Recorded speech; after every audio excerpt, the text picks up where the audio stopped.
in a cozy, sun-dappled forest, lived a little squirrel named Sammy. Sammy was known for two things: his incredibly fluffy tail and his incredibly forgetful mind.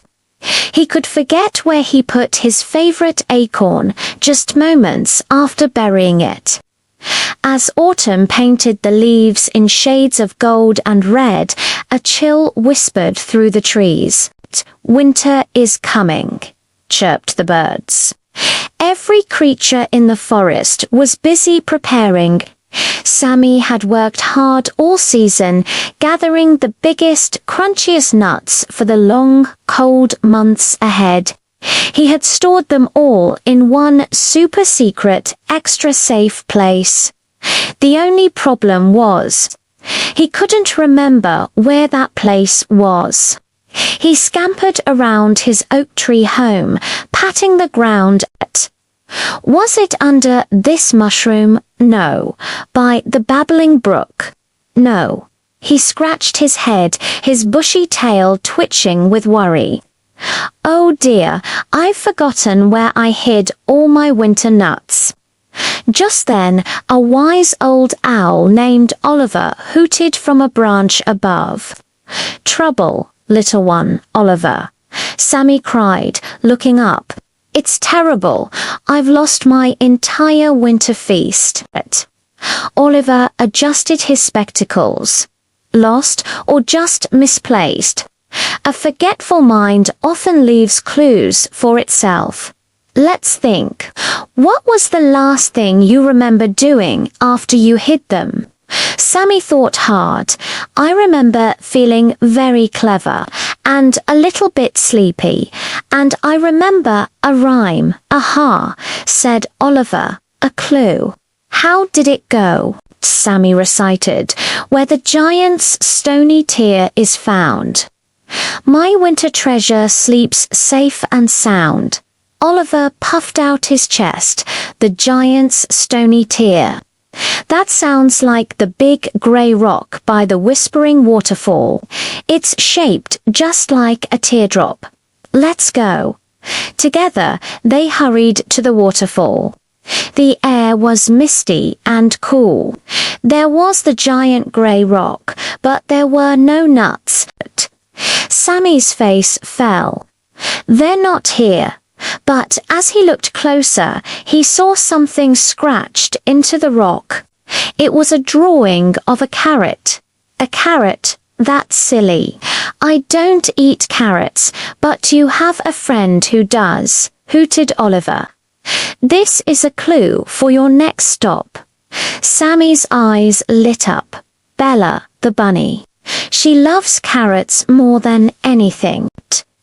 They found Bella in her cozy burrow, nibbling on a carrot. "Sammy, Oliver, what brings you here?" she asked, her nose twitching. Sammy explained his nutty problem and the strange carrot drawing. Bella giggled. "Oh, Sammy, you came to see me right after you hid your nuts. You were so proud. You said, 'Bella, my treasure is hidden where the forest wears a starry crown at its feet.'" "A starry crown at its feet," Sammy repeated, confused. Bella pointed a paw towards the edge of the woods. "You meant the patch of star-shaped flowers that only grows at the base of the oldest pine tree." The three friends rushed over to the ancient pine. Its huge roots twisted out of the ground like gnarled fingers, and there, blooming in a perfect circle around its base, were dozens of tiny, white, star-shaped flowers. But still, there were no nuts. Sammy felt his tail droop. Another dead end. But Oliver, with his keen owl eyes, spotted something tucked between the roots. It was a small, shiny object. He picked it up. It was a bottle cap. Why would I leave a bottle cap? Sammy wondered aloud. "You wouldn't?" said a sly voice from a nearby bush. Ricky the raccoon emerged, holding a half-eaten apple. But I would. You traded that shiny cap to me, Sammy. Don't you remember? Sammy's jaw dropped. Ricky, I do remember. I traded you that cap for a map. Ricky finished, pulling a small, rolled-up piece of bark from his pouch. You said your treasure was too important to forget, so you made a map to find it. You gave it to me for safekeeping because you knew I never lose anything. Ricky unrolled the bark. On it was a simple map. It showed a path from the old pine tree past a hollow log and ended with a big X next to a drawing of Sammy's own oak tree.